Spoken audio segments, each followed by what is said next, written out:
Good morning, Michael. Good morning, Jenny White. How are you? Good. How are you this morning? I am wet.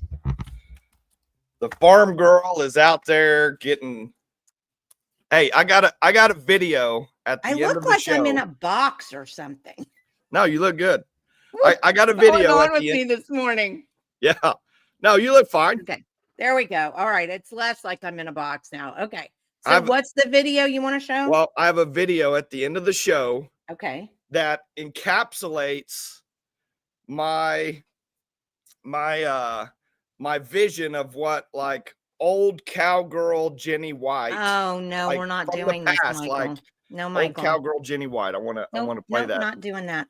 No, we're not. Play I'll that just little cut video. you off. Oh, you're gonna love it. That's what'll happen. I'll just cut you off. I'll just pretend I'm not even. No, you won't. This is like how Jenny White, how the West was won. Why do you waste so much time on these things, Miguel? Why? Hey, this isn't a meme. This isn't a meme. It's a whole video. Yeah, well, it's only it's like a 30-second video. But this is what I imagine Jenny White in the past, like training to be this hardcore freedom fighting, Yeah, I'm very scared. No, I may just get scared. Don't look what you've done. Now you've got Earl's daughter. Oh yeah, Earl's daughter. Earl's daughter's gonna love this video. And when we see it, we're gonna be like, yep, that was Jenny. That was definitely Jenny. Oh, for Pete's sakes, good night. You too. Well, anything exciting going on for the weekend? No, same as always, just a lot of work. I may be able to finish my car, paint my car this weekend. No. The car could be finished? Yep. Should you do it when it's raining? Yeah, I'll be okay. Okay. Well, I trust you. I don't know anything about car paint, so I'll let you have.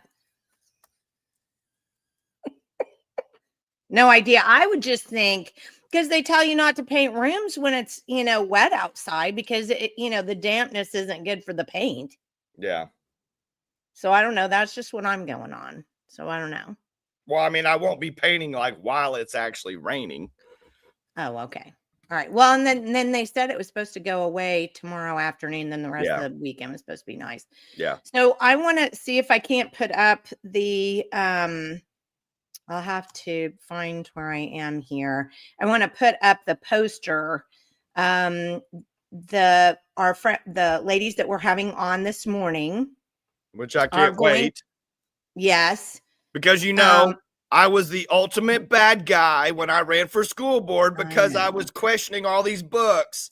And remember, when I went door to door with two of these book reports that one of the moms wrote, and I would show these book reports to these people, they would be like, that's not in our school. There's no way. Yeah. They're lying. You're lying. Yeah, somehow it becomes our problem and we're lying just because they don't believe it. How does that work? Do you know? I don't know how this works.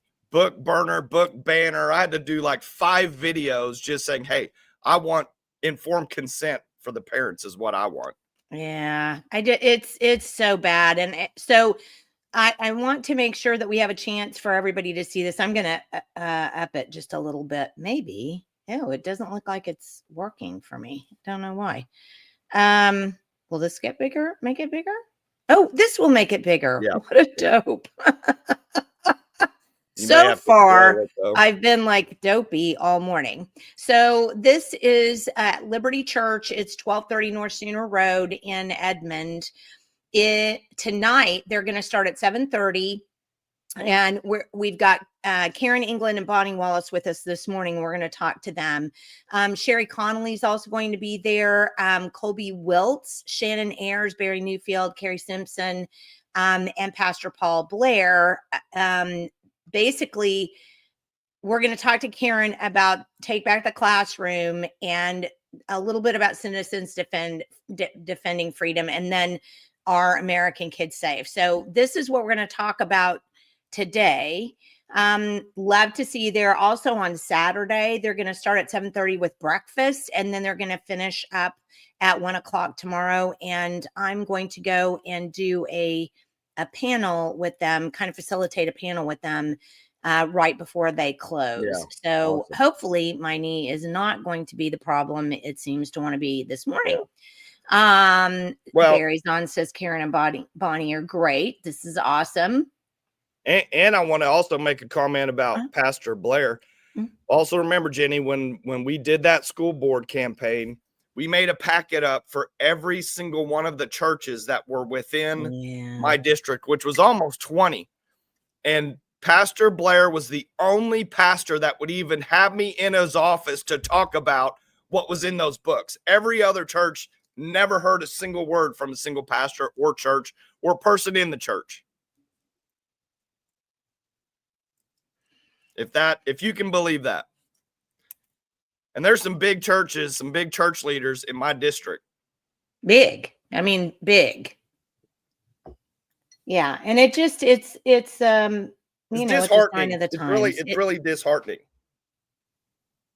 Well, I think it's almost worse than disheartening. I mean, I start using the word demonic a lot lately because it's like, I mean, I don't know how you describe things in any other terms. I mean, we are told we are in a spiritual battle. If we're in a spiritual battle, then why aren't bad things demonic? I mean, makes sense to me. Yeah.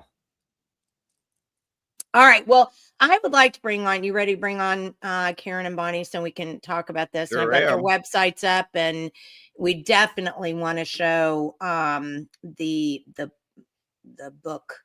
Karen, and I wish I would have had Karen's website when I ran for school board, because that would have literally been like one of my main points on every single piece of media that I sent out. Yeah. Well, let's bring on Karen and Bonnie this morning. So this is Karen England. How are you this morning, Karen? I'm great. I'm wet too, but loving it. I love the thunder and rain, so I'm enjoying Oklahoma. Yeah, I didn't like the thunder and rain last night because my dogs did, and then they kept me awake all night. So, and Bonnie, how are you this morning? Oh. I'm very blessed. I was still muted.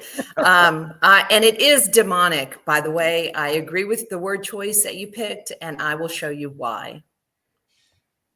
So let's just dig right into this, and I'm going to pull up Karen, I'm going to pull up your website first and just kind of show people how they can find your website, because this is and I thought it was super cute. Well, no, that's not what I mean. The kitchen table activist. Okay. That's what I thought was cute. I thought that was absolutely adorable. Yes. So that's how I started out. And I want to help equip more moms to be able, dads too, grandparents to be kitchen table activists. A lot of what we can do can be online at home as we're cooking dinner. And so I really want to empower people at home to engage in their government. And this is the way to do it. Well, and I want to point out, I'm going to pull Bonnie's in here too. So Bonnie, you are with a group called Recover America. That's a Rick Scarborough group, correct? Yes, that's correct. I'm honored when Rick asked me if I would join his group. He comes to school boards with me and he reads porn to the school boards, and it's very impactful, very powerful when a pastor is speaking out against cultural issues, particularly one that damages the brains of our children. And Bonnie, correct me if I'm wrong, but he started out, his whole journey started with a school board in Houston and years ago, because he was one of the first people that inspired me, like over 30 years ago. That's exactly right. And it was actually about condoms and sex education in his daughter's school. I guess both of his children were in school. His daughter was a senior in Pearland ISD outside of Houston. And he knew that it was wrong. He was convicted by God to stand up and speak out against it. And he did. And the rest is history. He's quite a remarkable man. Well, I mean, just it's like, what Michael was saying. So few pastors are willing to wade into these issues. It just makes me so sad. I can't figure it out, because if you're not willing to do that, then I don't understand why you're a pastor. It's very frustrating to me.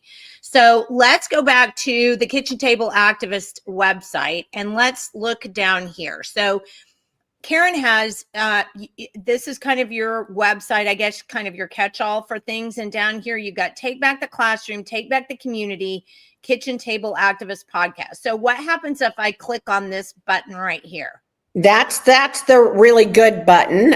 You will go to our website that covers all 50 states, where we tie your own school district with the book that's in that library with excerpts from the book. So for those people that didn't believe you walking precincts and knocking on doors, you can pull it up on your phone. You can scroll down, you can click check my school, and actually it's go up a little higher. I'm not sure why it's not. Oh, hit the orange button. What's in my child's school? There we go. Yes. You're 18, and then all the states will come up, and we've covered 50 states. Hey, Karen, if I say no, I'm under 18, do I get to really go back in time? Oh, I hope not. You should click that, because if it still lets you go, it shouldn't. Yeah. No, it does not. It does not. Oh, good. Okay, so I loved this because they're all in alphabetical order, and all you have to do is scroll to your state. I can't believe the work that you do. It's absolutely amazing. Well, thank you. It has been a God thing, and people that are in this understand how incredibly time consuming and what this resource can be used for. So going back to walking precincts, one of the things that I encourage people to do, if you have a school board member or a superintendent who is supporting these books, I like creating a flyer with the excerpts with the person's picture on it that said approved by. And you have that candidate that didn't vote for the bill, or because again, this is all public. And if they're saying this book is good for minors, I think it's fair game to go out and make a flyer that says approved by this person. I hadn't thought about that. Oh, yeah. Michael, do you not think that's like the best idea ever? Oh yeah.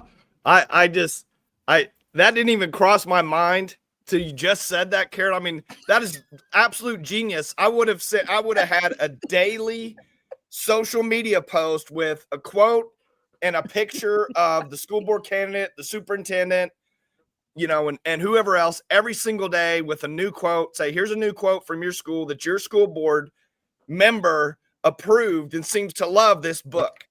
Yes. And I've done it before. I did it, I do it with co-authors of bills, those that want to keep these books in schools, like in blue states. If they're sponsoring the bill, I'll create something and send out the email. It's not a red or blue thing. Yeah. Really, I got to stop there, because I think when we talk about red or blue states anymore, it just puts us in a hole, because we're supposed to be Bible Belt, right? Red state, and we don't do anything really that would put us on that level. So well, and again, that's why we did the red and blue on the website, because some of the red states are the worst. Oklahoma, and this is not hyperbole, I'm not just saying it because I'm here. Part of why I'm here in Oklahoma today is because it is so red and the books are so bad. You have one of the worst states. I live physically in Tennessee. Our office is in California. Tennessee is red with a law against this stuff, and my school district still has it. So red means nothing. And so I'm on a mission to especially help the red states get rid of these books. Thank you. Thank you, Karen. I'm going to just scroll down because I want people to kind of get an idea. Notice in Altus, 89 dirty books. Notice in Ardmore, 106 dirty books. Bartlesville, 161. And by the way, our friend Gary Kirkpatrick in Bartlesville, he has been sending out emails and working on this issue in Bartlesville, because look at this, 161 people. I mean, some of them are, I mean, look, you've got 2 in Bishop. So, I mean, there are some of them that are good. I don't want to roll over the good ones, but Broken Arrow, 189. 189. Who even knew there were 189 nasty books out there? Blech. Okay, well, let me clarify something too, because this is phase 1 of our website. Our initial run that we ran was only 300 books, and there's about 1,200 that are what we consider pervasively vulgar. And so once we are a couple of weeks away from getting 100% of 50 of the states, we will load up another 300 books and populate the website. So this is probably 4 times. If it's got 10 books, there's probably 40 there. Are you looking at this, Michael? Edmund, yeah, it's so disturbing, buddy.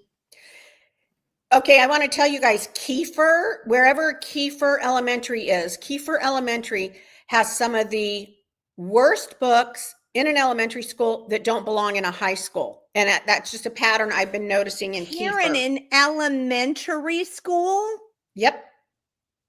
Yeah, the high schools are worse. Look, right. Edmund Memorial, but it's high school books in the elementary school. Yeah, Summit Middle School. Well, it's actually in Edmond, adult. It looks like the elementary schools are not too terrible. It looks like the elementary schools, although Angie Debo and Centennial each have 1. But anyway, so just this is what Karen's website looks like. And I do suggest you go. I'm just curious to know how many Oklahoma City public schools have. Well, and the great thing about the website, if I do say so myself, is that in addition to the book, we show excerpts. We also have a legal challenge that has been written that you can insert your information to and challenge the book at the school district level. And so we're all about, I don't want to just read the books, or, I mean, I have no problem exposing them, but I want to equip those on the ground how to fight the ACLU and the American Library Association effectively by getting these books removed. And we've got the tools on the website to do it. Karen. Yes. 1,982 books in Tulsa. Oh, yeah. Yeah. Yes. Again, multiply that times another 3 or 4. No, I don't want to. All right. So here's, if you click on resources, here's what you come up with. So overcoming objections, how to respond when they defend porn in schools. Here's the library book challenge. This is what you were talking about, correct? Yes. Oh, you can just download it. Look at that. Okay. Awesome. Well, what we're trying to do is coordinate. We want to see the people that are getting active by using our site and doing the challenges, and then we can reach out to them and help them write it. We can put them together with other parents so they're not alone. So we really are working on having an entire ground game in different areas, so these parents aren't being ostracized and name called on their own. I can come in, I can be the one that's hated instead of the mom of a kid in elementary school. So I'm happy to be that person. Well, this is the coolest thing. And I don't know if Yeah. Janice Danforth is watching. I hope she is. I don't see if any, I don't see her in the comments, but Janice Danforth is our friend from,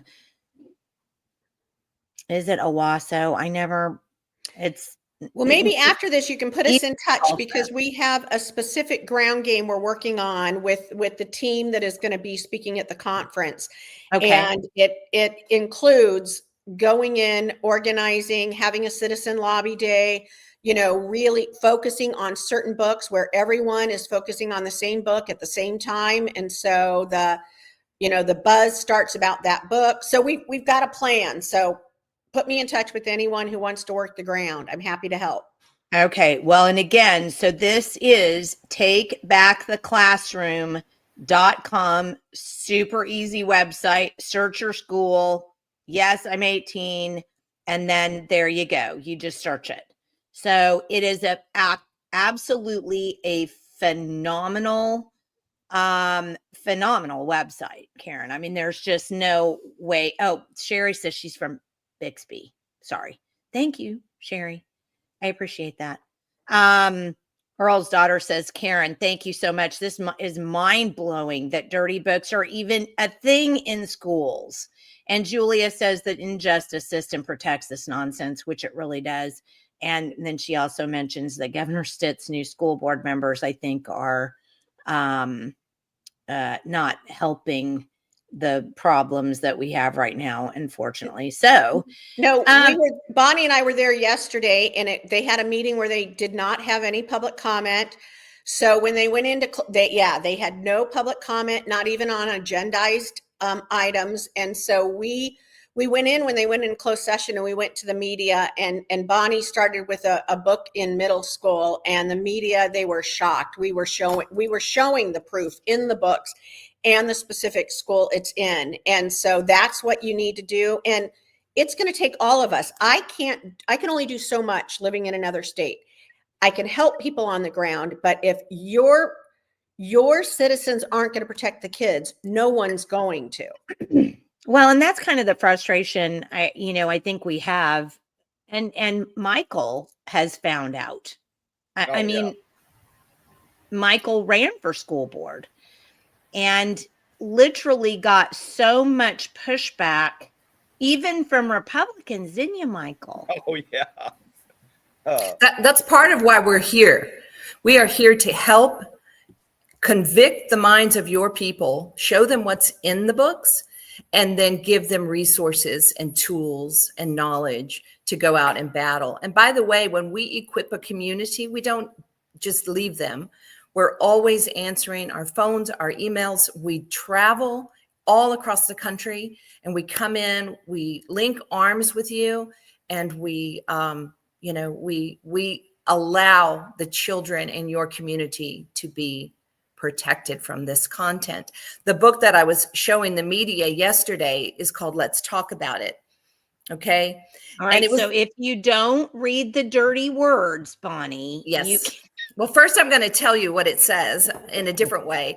This book was the 2022 Book of the Year, Great Graphic Novel of the Year for 12-year-olds.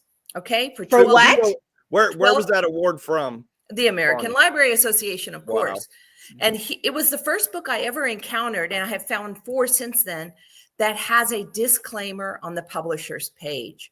So there's 2 authors, and it says the authors and publisher expressly disclaim responsibility for any adverse effects which may result from the use of information contained in this book. No. Random House children's books. So why in the world would a children's book need a disclaimer? Okay, I'll just leave that up to your imagination, because of course I cannot show you the pictures. But one of the things that it says is it tells children, 12-year-olds, to try sex toys for bonus vibes. And it gives you the names of 2 to go look up on the internet. On page 164, it tells the same 12-year-olds that the internet is a safe place to research kinks and fantasies safely. So I dispute that, right? I mean, we would 12. Yeah, 12. And then down a little bit lower, it says, look up interviews with your favorite porn performers. Why would a 12-year-old even know what that verbiage meant? And the comma, and then it says, go to the sites they recommend. And so what kind of sites would porn performers recommend? And the very last line on that page says, and pay for your porn. What? Absolutely. Wow. I would show you the page, but I don't think it's appropriate for your show. Well, is there any way you can do it and put your finger over naughty bits? I can try. Let's see. Okay. Maybe Bonnie doesn't have enough fingers. Hey, Bonnie, can you tell them exactly what middle school in Oklahoma that's in? Yes, it's in Hale Middle School. Okay, I'm gonna try to cover like all the bad stuff. Naughty bits. But at the very bottom, it says, and pay for your porn. Can you see it? I'll text it to you guys. So, if someone calls and says it's not true, it is true. What is paying for your porn? Yeah, exactly. No, Listen, what does that mean? Pay for your porn? Pay for your porn. In other words, don't go to sites that give it away for free. Go to high quality sites, right? This is for 12-year-olds. What are we doing? We're trying to create lifelong consumers of a product. No. Yes, ma'am. That's exactly it. There's a book called Boy Toy. It's about a 12-year-old student in 6th grade who was molested and groomed by his teacher for a year long. And it goes into graphic detail. So one of the pages says, after they had sex, it says, oh, honey, go into my this is the teacher talking to the 12-year-old, go into my briefcase and get the answers to tomorrow's test because I don't want you to fall behind. Now, remember, this is for 12-year-olds. A 12-year-old boy who's saying, wow, I get all the free answers to all the tests, maybe that sounds like a good idea. I don't know about in Oklahoma, but I tell you in Texas, every single week, we have not had a week go by in about 69 weeks where we do not have a sexual problem between a teacher and a student in Texas. So if Oklahoma, same problem here. It's disgraceful. This book is in Blackwell, Broken Arrow, Cameron, Claymore, Crooked Oak, Davenport, Durant, Edmond, Fairland. In Fairland, it's in the junior and the high school, the junior high and the high school. Kiefer Elementary. This is one of the books in Kiefer Elementary. Listen, we have to do better. Boy Toy. Boy Toy. Sex with teachers. Isn't that what we want our elementary students reading about? And I would say even our middle school or high schools. So honestly, I trust me. So my journey into the book issue happened in, let me see, maybe back in 11 or 12. 2011 or 12. And I had taken our second oldest daughter. She was in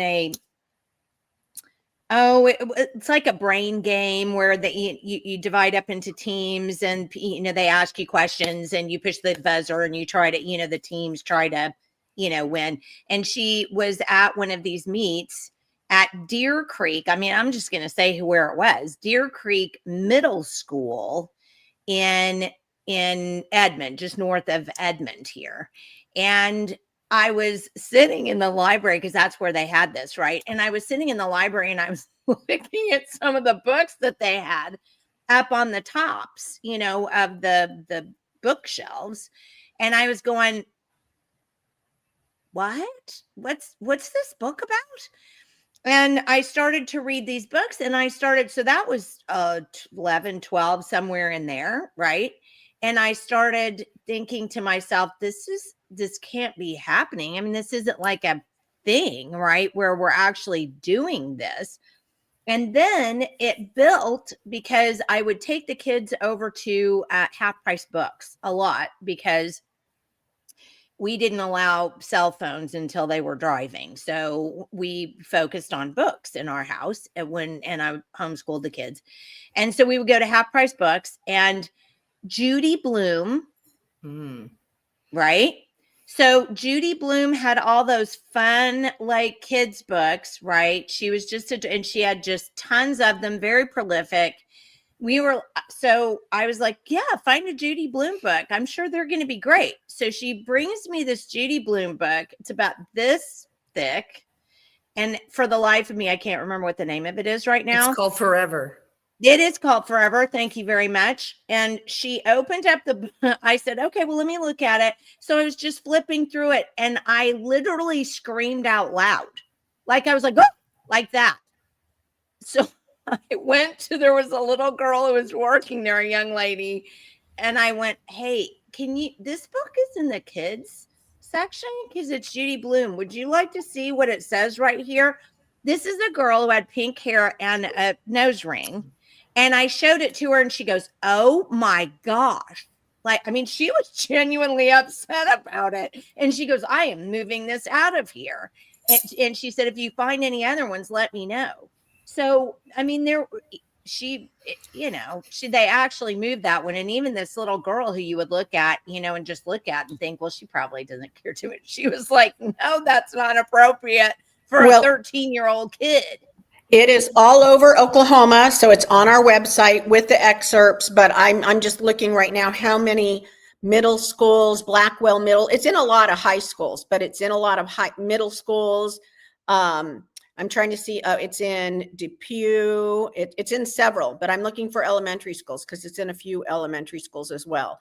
Ringwood Elementary. That book is in elementary Bell school. Primary, Burroughs, Anderson, Bell, Cooper, Clinton, Carnegie, Dolores, Council Oak, Eisenhower, Disney, Eugene, Eliot, Emerson, Hamilton. These are all elementary. Hawthorne, Grissom, Jones, Kendall, Lanier, Curry, Lewis and Clark. I could keep going. There's 10 more. Well, let me just explain. And that's just elementary schools. Let me just explain this book. So yeah, I screamed, but I'm telling you, the reason why I screamed is there is penetration is talked about, actual discussion about penises, discussion about oral sex. And you want this in an elementary school? Yeah. Again, I encourage your viewers to go look at Take Back the Classroom and what's in their schools. And the fact is, Jenny, we do not want it in any school. Yeah. High schoolers and middle schoolers do not need access to this. Normalizing having graphic sex with, at least it's the opposite sex, because we have plenty of books that are not. Yeah. But listen, one of the things I wanted to tell you is I'm from Texas. In Texas, we have a list that our prisoners cannot have access to. And I have found over 100 books in our schools that prisoners cannot have access to due to the graphic illegal sex acts in them, including Boy Toy, that's in, Kiefer Elementary and some others, and any of the schools. But if it has a graphic illegal sex act, so rape, incest, molestation, sex with animals, sex with dead bodies. Y'all, we have books about those things. No, we do not. Oh, yes, ma'am, we do. Yes, ma'am, we do. And one thing about the authors that I've discovered is they may start out writing a pretty benign book in the beginning, Judy Blume, in the beginning. And then they morph into this very dark place. And so we have to be careful just because the author from a book you've maybe read or your children have read in the past, don't just embrace their next book. So Sarah J. Maas, Colleen Hoover, lots of the authors, Ellen Hopkins, she's one of the worst. I call her a repeat offender. Her stuff is vile, even for adults. We're not here to tell adults what to read. We're here to say this content is highly inappropriate for children. If we send our children out addicted to pornography, they can never have a normal sexual relationship because their idea of normal sexual relationships is so perverted and so dark and so demonic, I'll use your word, that they have trouble, for the rest of their life. Karen, you put this excerpt in our private chat. What book is that? That's Forever. Mm-hmm. By Judy Blume. I literally went on our website and pulled the excerpt. It was. Yes. In all those elementary, middle, and high. I guess that was. Now I recognize that. Yes. That's just one page. Wow. Oh my goodness. Okay, so I'm going to read this part because it doesn't have any cuss words in it, so I think we can get over that. So this is Jenny, we can actually say whatever we want because our channel's not rated, for kids. It is an adult channel. No, but that people turn in our channel so that YouTube likes to take it down. So I just don't want to give them ammunition. So I was just thinking if we stayed away from the obscenity, I don't think this is disgusting, but I don't think so what Karen, this is the excerpt that Karen put in here. So this is from the book that's Judy Blume called Forever. Catherine, I'd like you to meet Ralph. Ralph, this is Catherine. She's a very good friend of mine. Does every penis have a name? I can only speak for my own. In books, penises are always described as hot and throbbing, but Ralph felt like ordinary skin. Just his shape was different. That and the fact that he wasn't smooth, exactly as if there was a lot going on under the skin. I don't know why I'd been so nervous about touching Michael. Once I got over my being scared, I let my hands go exploring. And I think that's what it said because you cut that out. So tell me what elementary kid needs to read that. Really, what even high school at the age of 14, girl or boy needs to read that. Yeah. And the whole book is about sex, which by the way, Jenny, you should join us, Bonnie and I, as we go reading, because you did very well in your reading, and not everyone can do this. So join us on the road when we come back to Oklahoma, because it takes a certain person that's going to read this stuff. But my new career, reading dirty books. And we don't support ratings. If it's sexually explicit, it doesn't belong in taxpayer-funded schools with taxpayer-funded dollars, period. Well, and let me just say, no, when I said elementary school, I just meant for certain there, but I'm just saying as a rule, here's the argument they give. And I want us to talk about this because this is us talking about this is the only way that the people are watching are going to be able to help themselves. So you come in and I'm a school board. All right. And you start reading this stuff. And I say, stop reading that. You can't say that in here. So what do you do? Well, the first thing I do, and I'm actually working with a legal group on this, the first thing I said is, well, yes, I can. You have approved this speech because it's in your school. So you obviously approve of this speech. You're disapproving of my speech because that's the only difference. You have endorsed this speech. Yeah. And then I always have handouts that show the school. I personalize it with the excerpts so the rest of the public can see it. But I am working on us getting a case before the courts for the states. It's usually done in certain states. Nevada does not let you read. And they're, so anyway, it just depends on where you're at. But I say exactly. And even from our side, like in a church, I had a pastor refer to me as not being godly for reading. He was on the school board supporting this stuff for not reading a book. And I just said to him, are you more upset that I read that book than you are that a minor has access to this in your school district? Like your priorities and your biblical worldview is quite messed up. If you're upset with me for reading that and your anger is directed at me, I agree. This stuff is disgusting, which is why I'm before you reading it. What did he say? Oh, he's got excuse after excuse. Oh, when we get a majority on the board. Oh, it's excuse after excuse. They have a majority. It's still all there. Well, and like Gracie says, you can't read it in a room of adults, but make sure kids can read it. Yeah. Oh, that's for Bonnie sure. nailed it. Bonnie nailed it earlier when she said they're normalizing. They want to normalize this sexual perversion. And just think about, if you get them early enough, you get them to where they're normalized in this system for 4, 5, 6, 7, 8 years, until they graduate. I mean, just imagine, That's right. how those kids conceptualize marriage, family, all of, love has gone completely out of the window altogether. It's just deviant sex is all they've been exposed to. I was showing Karen yesterday, we had lunch, and I showed her a new book that I found recently in Texas. And lots of schools, middle schools and elementary schools, none in high schools, but it's for 3 to 7-year-olds. And it's all about the sex life of animals, and even so perverted because it shows 3 white-tailed deer having sex. Well, I've lived on a 2,000-acre. Yeah, 3, because they're trying to normalize deviant, perverted sex. They're trying to show more than even one. Animals have deviant, perverted sex, Right? Which they don't, of course, because only the human mind is perverted.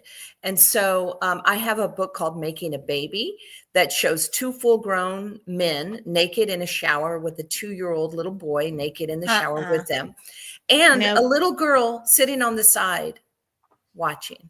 Wow. And so, listen, they are trying to normalize group sex. We've got a book called Kingdom of the Cursed. You've got it everywhere. It's about orgies, lots and lots of orgies with graphic detail of these orgies. And so, listen, we've got to do better. We've got a lot of work to do. We're here to teach, equip, educate the grassroots ground game here. And listen, we will help you attain victory in Oklahoma. Okay, well, so now I want to continue with my questioning. So the next thing they say is this is all the liberal view right here that comes into it. Well, it's my tax dollars. If I want my kids to read those books, my tax dollars also go to the public schools. So you're trying to take away my ability to have my kid read what they want. Yeah. Well, please, I'd love for you to come at me with all of the different objections. So there's a couple I'm going to try. Yes. So a lot of times I'll be standing outside waiting in line to get into a school board, and people know me. And so they'll say, oh, you're the one that wants to ban books. So I start asking questions. I say, do you allow Playboy in the school? Oh, well, not Playboy. And I said, well, the articles are good. And I established that, okay, so we agree. I don't know that. That's just So we agree. So I say to them, we agree. There is a line in the sand. So we agree. And then literally I make sure I have my stuff. And like Bonnie, I'm ready to read and say, are you saying tax dollars should go to this? But then I always come down to tax dollars should never be purchasing sexually explicit content for minors. You can take your kid somewhere else, buy it on Amazon, but there's nothing in law that says every public school library has to have every book available to every child. And so it all comes down to taxpayer dollars under the age of 18, sexually explicit, period. Like, and I wouldn't have a problem saying to that person, if you want, and I would read a graphic passage for the minor children to read this in the school, then I'd love for you to say that on the record, because I'll make sure I find someone to run against you next cycle. And literally say, if you endorse this, I don't think parents are going to want you in charge of their kids, and put it on them.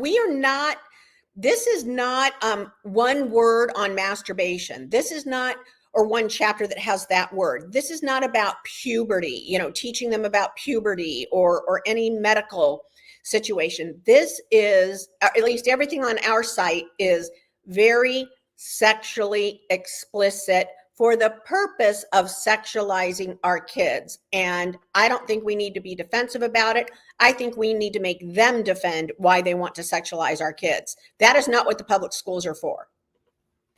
I love that answer, but then I'm going to double down, because here's another one that they say all the time. That's not porn. What are you talking about? Why do you call this porn? Why do you say that this is just, why you can't call it that? Because that's not what that is. That's not the definition. And they'll argue with you over semantics like you're an idiot. And I want to know, because I'm pretty good at getting around some of these, comments. I still can't make them understand the difference between developmentally inappropriate and how porn is developmentally inappropriate. Because then if you use the word porn, their eyes roll back in their head and they do that thing where they start going, like they're, I don't know, possessed or something. And they say, that isn't porn and you can't call it porn. How do you get around that? Well, there's a couple things. First of all, I use porn as an overbroad, but it actually does fit the definition if you look up the definition of porn. But I won't agree with them. I actually will put it back on them. Well, then what would you call this? And I would show them the picture. So, okay, I won't, whatever you want to call this, so just put it back on them.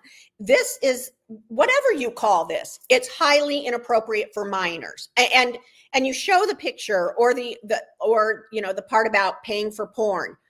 Again, paying for porn, and you're going to say this book isn't pornographic. Throw it on them. We need to be on the offense between Trump winning, Charlie Kirk, and the polling that we've done on this. We've done a Rasmussen poll just last month on this issue, and the people are with us. We need to be on the offense, which is why Bonnie and I are in Oklahoma and doing this conference.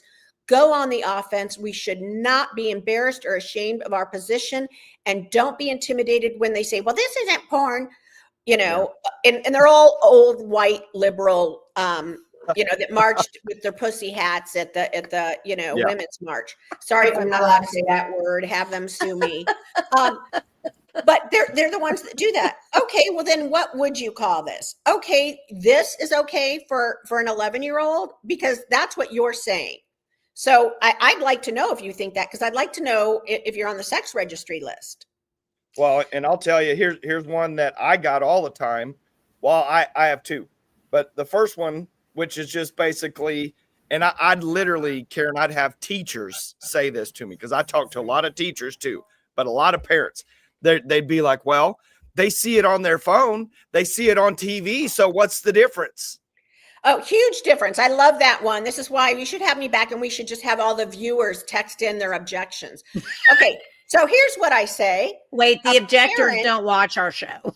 A parent actually purchases the cell phone and pays for the service, unlike the taxpayer, unless it's under Obama, doesn't pay for the phone and provide it to the children. Our schools are providing it to the children with our dollars, whether we have a kid in school or not. We are all complicit in exposing our kids to this. And that's the key. If a parent wants to expose their kids to something that's potentially dangerous, that's between them and the Lord. If we're the school, the government, we should not be supplying them with sexually explicit, pornographic, whatever you want to call it. And that's the difference. And again, it's the government giving it to them, not the child's parent. Yeah. And I'll say something additional, and that is that if a child of any age, pre-K through even a college student, if they go into their library and they find a book provided to them in that library, they think that that content is approved by the establishment wherever they're at, their elementary school, even their college. There's no way around it. A child's brain does not process like an adult brain. They're not skeptical. They just think in very black and white terms. So if you find this content about a teacher raping and grooming a child, you think that that's approved, and it changes the way they process, period. The dynamic is different if we're allowing this. I'm from Texas. I have been sued in the Llano County library lawsuit First library in America sued for, we removed 17 books from the children's section and we relocated them to the adult section. So we didn't take them in the backyard and burn them. We just relocated them.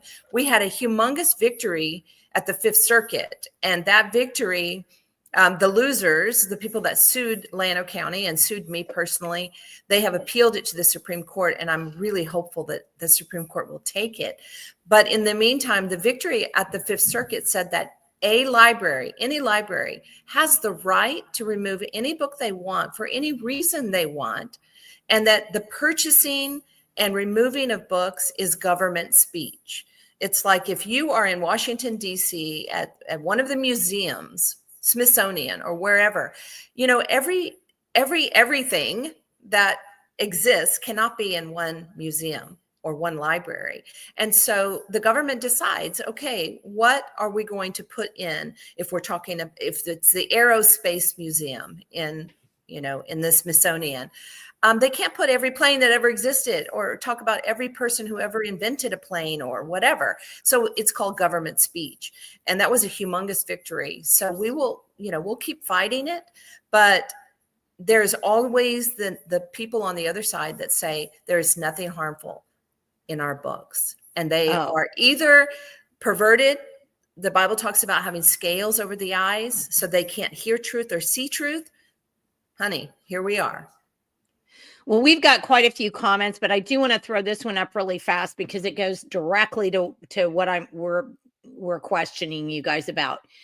So one of the things that happened when we were working on these books several years ago is that we found out that there were a lot of and in Edmond, you know, where we have 1982 of these disgusting books, there were a lot of people in Edmond that were donating private money to buy this garbage to infiltrate the minds of kids. And so that became an issue because if it was privately donated to the school, you couldn't really make the argument that tax dollars paid for it. So do you have an end run around that? Oh, yes. Not my first rodeo. So there's a couple of things. First of all, unless you do a public records request, which that's part of our ground game, is to get both the reading list, because a lot of these are assigned in freshman English, the reading list from the school, as well as invoices, which show how much they pay for these books. I don't care if it's donated, it's sexually explicit and doesn't belong with the government stamp of approval and the authority of a school saying this is good for minors. So you need to have a policy about what comes in your schools with descriptions and also how to remove those books. And so we have model policies on our website as well. So you've got to have, and you can bring that to the school board, and let's get some school boards to pass some good policies in order to get books removed and then keep them from coming in. But I will tell you, a lot of times they will say they're donated, and GLSEN does donate. And yes, they do. And there are some, GLSEN's proud of it. And they donate over like 83% into minority communities. So they own that. So they do that. But that's where you go in and you do an open records request and you find out which ones they are buying. And again, it's just wholly inappropriate. Michael, you had one. You had another question. You said you had two. Another one. So I spoke directly to my school board member about a specific book and kind of the books in general. And this was one of the answers that he gave me was, so when I was questioning the content of these books, he said, now he's an adult looking at it from an adult perspective. He's not a child. And he told me, well, these are kind of accurate portrayals of what's really happening in today's community and you know, where we live and what we do. So I feel that, you know, I don't see a problem with these books.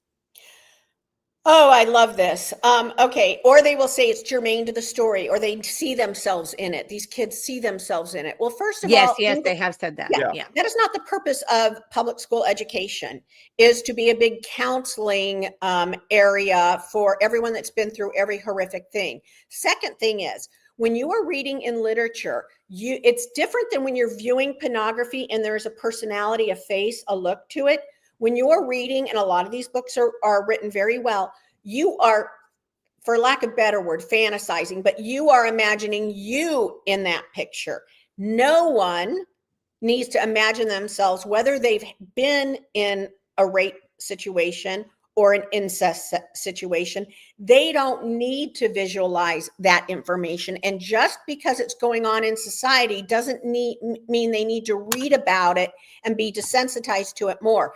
And lastly, for the kids that have been through sexual assault, the last thing they need is to be reading the book Looking for Alaska for School and start seeing what happened to them, ripping a Band-Aid off some emotions and all of that in their English lit class, and then going to the counselor. This is something that is dealt with at home. You don't want them ripping off, becoming raw, going back home, having a bad day. Who knows what happens, when they get home. The parent doesn't know, and they've been just reading and feeling a lot of shame and going home with it. That is not what our schools are there for, and it should not be ripping that Band-Aid off or desensitizing them to what does go on in society. They can get that everywhere. TV, billboards.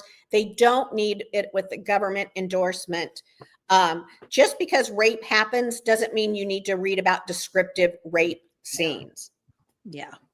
And there are several of those books that have male rape and rape of, let's see, The Bluest Eye, which I think started this during the Common Core era, because they put Toni Morrison's book on the Common Core, and people were like, you're telling me that you are going to standardize a curriculum that is going to include pornography. And then of course they had a fit because Toni Morrison is Black, and now we're all racist because we're, complaining about criticizing her book. And if you've ever read the portions inside The Bluest Eye, I don't know. I don't. And they make all these excuses, well, she's recounting her life, or this is what has happened to her in the past, and she gets to tell her story, and all of this. She does, but nonsense. I don't have to give it to a minor to read. And that's, that's the point. And this is another thing too. Is Bonnie okay? Yeah, her computer died. She's logging on another computer right now. Okay, bless her heart. I was offended by your reading, poor Jenny. Bonnie, what happened there? So it's Satan. He wants to shut me down, y'all. He doesn't want me to speak. I do think there is that. Oh, sure. But I think that's the most important part, is what you just said, Karen. And I think it's the thing that we need to make sure that we're all on the same page with. None of us want to burn books. None of us want to tell adults what they can and cannot read. None of us want to do any of that. Am I wrong? You're not just not wrong, but I put up on our Instagram at the Kitchen Table Activist a couple of things where I was being called a Nazi. So I went up to her and I asked, well, okay, I'd like to know, why am I a Nazi? And I'm assuming you think my kids are Nazis too. And she said, well, because you want to burn books, and the Nazis burned books. And I said, well, what book do I want to burn? Because I can go online, like what books are banned? And she couldn't answer. I'm like, because I can go on Amazon right now, because all the books I'm concerned about, I got off Amazon. And I did another one with a gal read banned books. I went and I asked her, this was at the Capitol in California, and I said, can you tell me where I can find a banned book? Like, how do you get them on the dark web? Where do I get a banned book so I can read it? And she got all upset. In Tennessee, I was just in the bookstore buying some books that are in Oklahoma that I didn't have. Whole section, read banned books. I did a little picture saying, if these are banned, how am I here buying them? And I do think so. The people, those of you guys who are watching this morning and you want to push back on this, really honestly, that's probably the best way to do it, is to just say, okay, explain to me what books we want to burn. Explain to me what books we want to ban so that adults can't have them. You just tell me this, and then we'll move on down the road. But if you're going to call me a book burner or Nazi or whatever it is that you're going to call me, you better be able to tell me what books I'm burning, what books I want banned. All we want is the books that are developmentally inappropriate for children out of places that children can get them if they're taxpayer sponsored. We went so far as to the public library. Hey, our taxes go to the public library. Sorry, I don't want these in the kids section. I don't want these in even the young adult section. Put them over in the adult section. That's awesome. But don't put them with the kids. Absolutely. And can I have Bonnie say something, because she was off, and I wanted to talk about the books that have been made into movies, because that's crucial. And you'll see the little awards where it says made into a movie. So Bonnie, can you talk about pushing some of the other movies? Yes, of course. So I always try to remember to say this, because the book Push was made into the movie called Precious. A Clockwork Orange, the book was made into a movie called the same thing, A Clockwork Orange. Mm-hmm. And, you know, quite a few, Me and Earl and the Dying Girl, quite a few movies came from books, as we all know. But in order, American Psycho, by the way, you have that in a school also. And that, of the 1,342 books I have on my bad list, American Psycho is the absolute worst. It's horrible. And so these books were made into movies, but in order to be made into the movies and to be rated R, which the producers wanted, over 75%, some of them as much as 85% of the sex scenes had to be deleted so that the movie would be rated R. But the rated X books still sit in our schools all across the nation. So listen, we have to do better. And we are here to educate people in your community. If you're listening to this, come to our meeting tonight, come tomorrow. We will educate you. We will equip you. You are not alone. We will help you protect children in your own communities. I am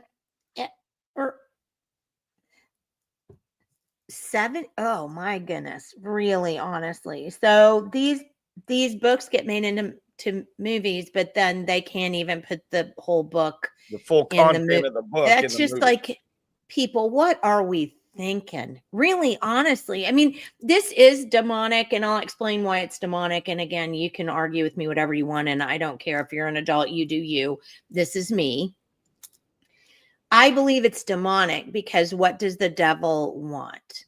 To ruin people. I mean, really, honestly, that's the whole plan, right? I mean, if you've got good and evil, then evil is ruined and good is not, right? So if the whole idea is to win people to the bad side, to the devil, then you have to groom them in that way. And this is one of the ways that you do it. I mean, granted, there are plenty of other ways to do it, but this is a really great way right here to bury yourself into their thought process. Just like you said, I think it was you, Bonnie, who said the reader puts themselves in this position, right? Because if it's a movie, you're watching somebody else. But if it's Karen, if it's a book, you're putting yourself in that position, right?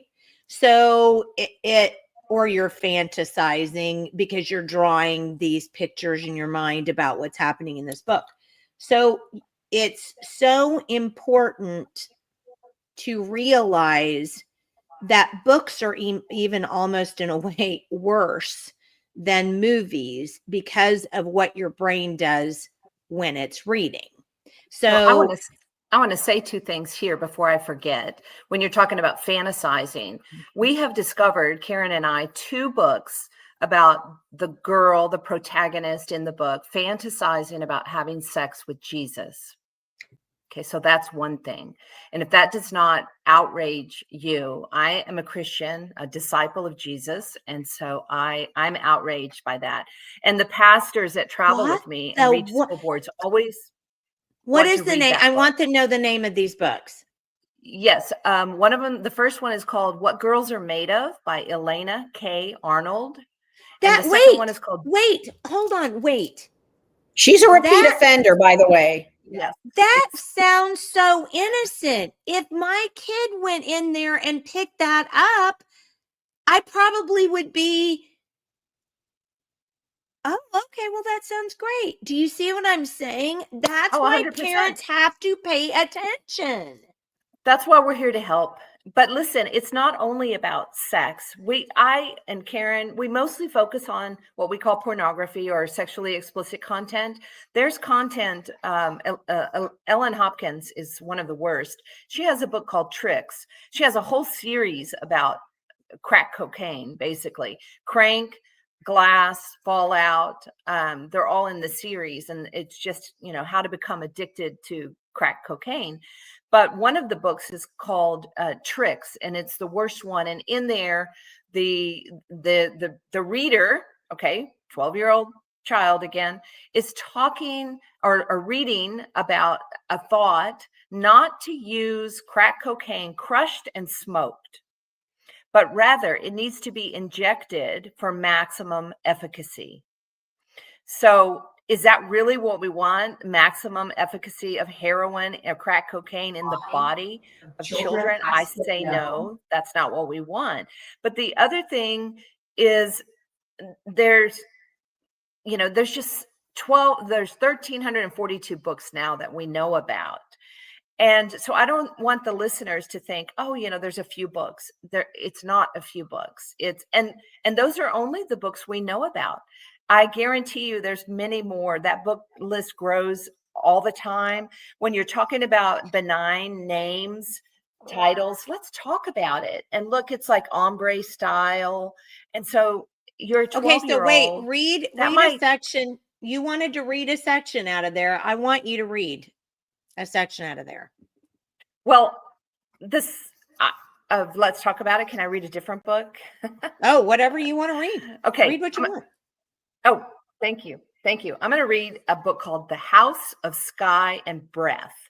So talking about repeat offenders, this is Sarah J. Maas.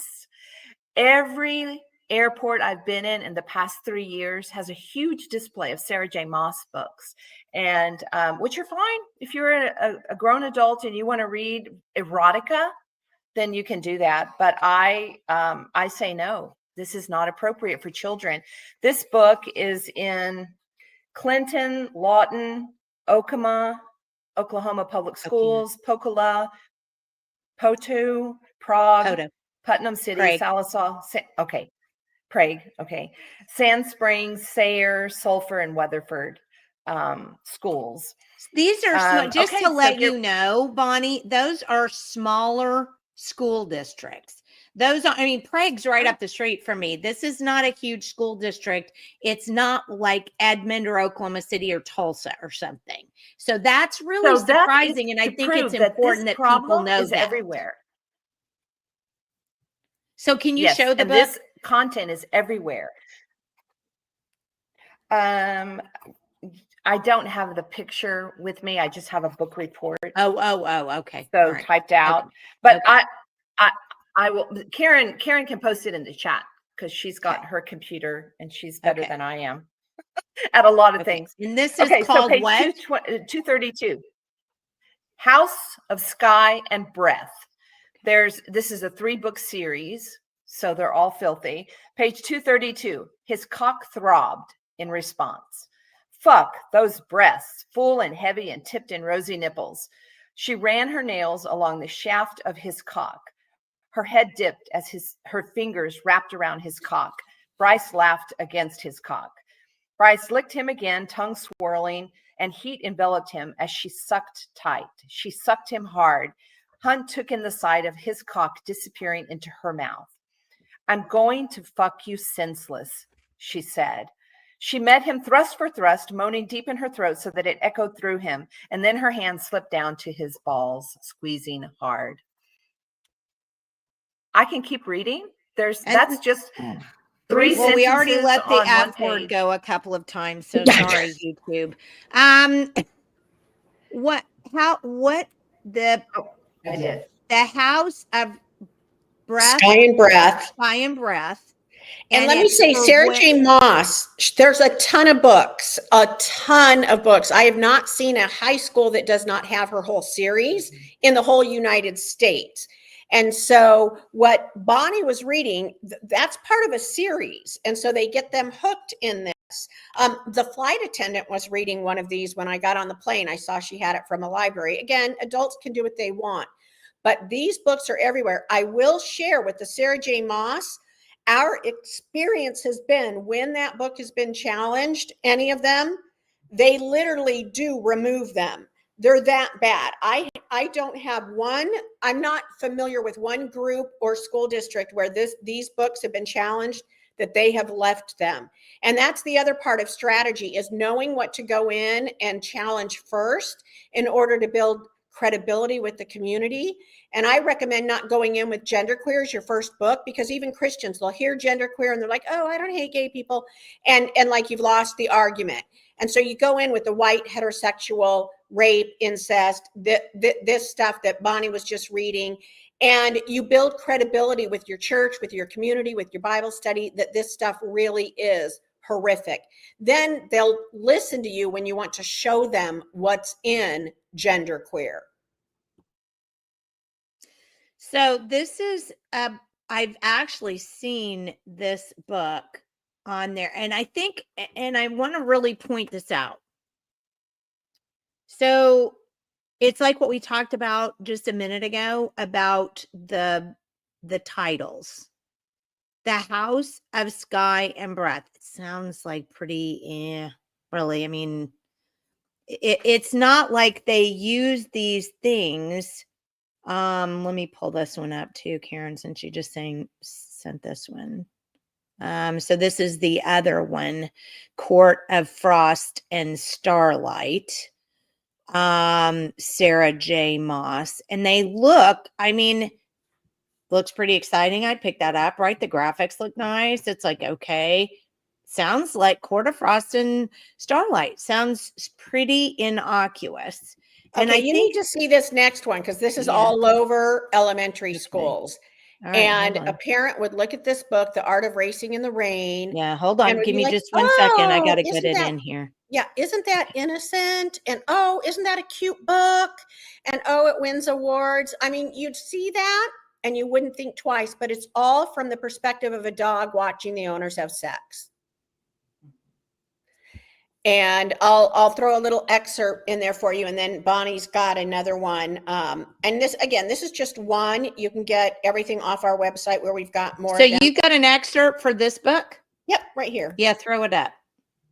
They fell onto the bed, and he mounted her, and she said, "The field is fertile, beware." And he said, "I embrace the fertility." And he plowed the field until it grasped the sheets in its fists, clenched its back, and cried out with joy.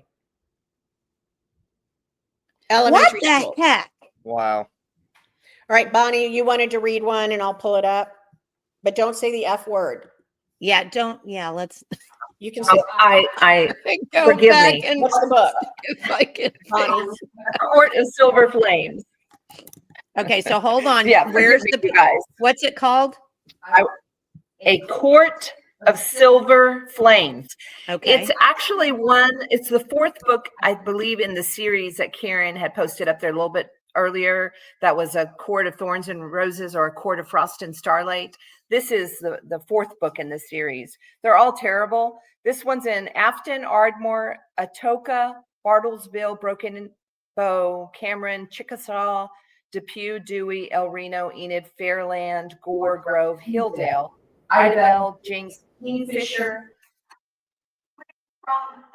A list that is a page and a half long. She just did half a page. It's a whole nother listing of these schools that have this book in Oklahoma alone. Yes, I could keep going, but I'll start. It's A Court of Silver Flames. There it is on the screen. Page 288. His cock was enormous, beautiful and hard, and absolutely enormous. Her mouth dried out, every plan she'd had requiring sudden reassessment. There was no way he would fit entirely into her mouth, perhaps no way he would even fit into her body, but she certainly wanted to try. She wrapped her hand around his cock. She licked across his broad head, tongue sliding into the small slit across its tip. She licked up the small bead of moisture already gathered there. A surge of wetness slicked between her thighs. She wanted him undone, wanted him grabbing her head and effing her mouth as hard as he wished. It was a special kind of torture to have Nesta kneeling before him with his cock in her mouth and hand, and not be able to roar with pleasure. But then she stared at him through her lashes, and the sight of her with his cock between her lips snapped something. That's like a quarter of a page. And this book is 987 pages of pure filth. Well, you know what really gets me, Bonnie? Say it again, Bonnie. There was an echo. I said this book, A Court of Silver Flames, is 979 pages of pure filth. Wow. Well, you know what really gets me, Bonnie, and I saw this just on the campaign trail and everything. I think what parents don't really realize is, like, when the school is providing these books, that's a sense of authority over these kids. These kids, they trust it, they believe it. So it's so much more indoctrinating to them in that environment, because you have adults that are ahead of your classroom, that are in, administrative positions, and there's no issue. So they're providing this content, literally like multiplying it exponentially, that it's okay. And that's such a major problem for me, is because there's no content warning on any of this stuff. You watch this stuff on TV or whatever, there's content warnings, there's rating systems. There's no rating system whatsoever when a parent looks at, like, the book about with from the dog's point of view. That looks like a good book to any parent that just looks at it. I mean, it's so obviously demonically just planned out. It's unbelievable. You used the word. You used the word. You're 100% right. And that's one of my arguments. The other argument that I have is a lot of this content is actually adult rated. What in the world is adult rated content doing in high schools, junior highs, and even elementary schools? A 12-year-old, when you used the word earlier, Jenny, young adult, a young adult, as defined by the American Library Association, is 12 years old and up. So I dispute that a 12-year-old is a young adult. They're not even a teenager yet, but yet they want to justify why this content is being provided. They're like, yeah, it's young adult, kind of a misnomer to disguise the just deceit. Here's the thing, and this is just factual. The other side is very good and very dedicated and very determined to get what they want into a child's brain. And we need to be equally determined, dedicated, persistent to make sure that it doesn't get in. And so that's why Karen and I are here. We're here to help. We're here to educate, open eyes. God has told me from the very beginning, my job is to open eyes. And so we're here to open some eyes in Oklahoma. And we hope that all your listeners will come tonight, if they can. Tomorrow's really going to be more eye-opening even. And so we're here to help you. We want to save children in every state of the union. So we will have a lot of these books there tomorrow and tonight, and the resources, how to handle objections. We'll have resources for parents. Well, and we'll go over that in a second, but I do want to get to some of these comments. I start a couple of them because they were really good, but there were a whole bunch of them that were good. Oh no, I accidentally let that one go. Hold on. Now I got to go find the one I just accidentally let go. Here it is. Yes, this was it. It is also alarming when we have state-employed personnel going around to schools giving sex ed classes who make comments like, quote, as long as the child is happy in what they're doing, even if it's across gender or same sex or what they believe, everyone should support them. And I want to make this comment, amplify this a little bit. So I was asked several years ago to provide some information for an interim study on sex ed in Oklahoma, and because we had studied it for quite some time. We have in Oklahoma, Tulsa being the absolute worst, or at least it was several years ago, we have the most horrific sex ed in this state. And it's all through these nonprofit organizations. These nonprofits come in and do it. And it is the most,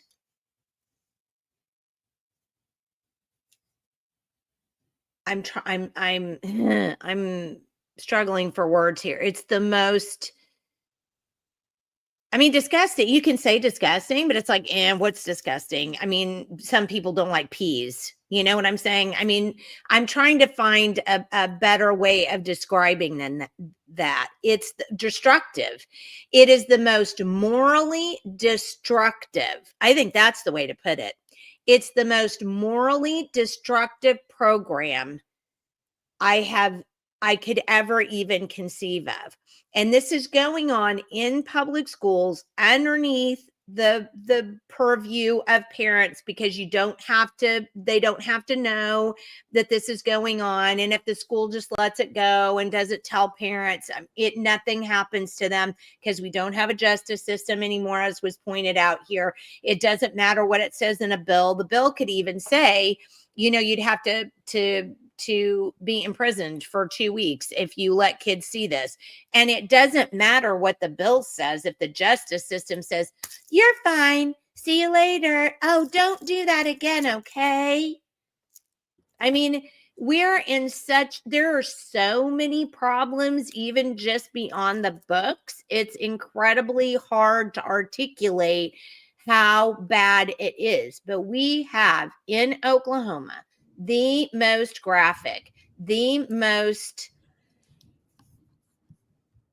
morally destructive sex education. Then I mean, it's really horrifying. Well, that's how they win. Also, Jenny, is that sex education system was put in an opt-out situation, and you have 99% of the parents that are never going to opt out. Well, that's the same model that they used with all these books. They put them all in an opt-out situation, and none of the parents even know what's going on. Yeah. Well, I'd like to kind of, my start was in sex ed. So for 30 years, the first school board meeting and reason I got involved was in California 32 years ago on sex ed. So I've done a ton of work in the sex ed realm. And here are a few dirty little secrets I want you to know. In California, we figured this out because I went in our organization, purchased all of the sex ed curriculum considered compliant with California state law. What people don't know, and the same is true in Tennessee, where I bought the curriculum, when you get the curriculum sent to you, in addition to the notebook, or whatever has the curriculum, there are flash drives and or codes to go in that for 7 years you can go in and get additional resources. And that's where there's even more, thunder. That's where it's even more graphic. And so when they hand you what you asked to see at the school, that doesn't have the code where you can go on and look at all the lesson plans, all the updated, that is good for that teacher for 7 years. In addition to that, I do think the Mahmoud case out of Maryland, Montgomery County, Maryland, that went before the U.S. Supreme Court on this issue, because it dealt with curriculum and books are different, that parents must be notified and they must be allowed to opt out. And I do think with Trump that there can be complaints to the Civil Rights Commission, and they will get sued over this. And last but not least, on the sex ed, I always share this story. I used to poo-poo. I run in these kind of sexualizing our kids circles and conferences and all of this. And I poo-pooed the moms. I was very judgmental about the moms that did books. I was like, who cares? One book. Like, they should jump on, they should see what's in sex ed. You know, I genuinely was judgmental. I know people find that hard to believe. I err on judgment, not grace, but that is me. And until I started looking into the books, and I was like, oh my gosh, they are grooming our kids. Like, it is so deep and wide, and they're assigning these books and they go down to the library and get them. So I totally have shifted, and why I also help with sex ed, because they're sexualizing and grooming our children under our taxpayer dollars. I really have just gone out, started to go after the books because it's so much. And so I put in our chat, I'd love to do some stuff with you guys on sex ed, creating sex ed forums. Because I tell you this, I am calling on pastors to empower their congregants to opt out of sex ed.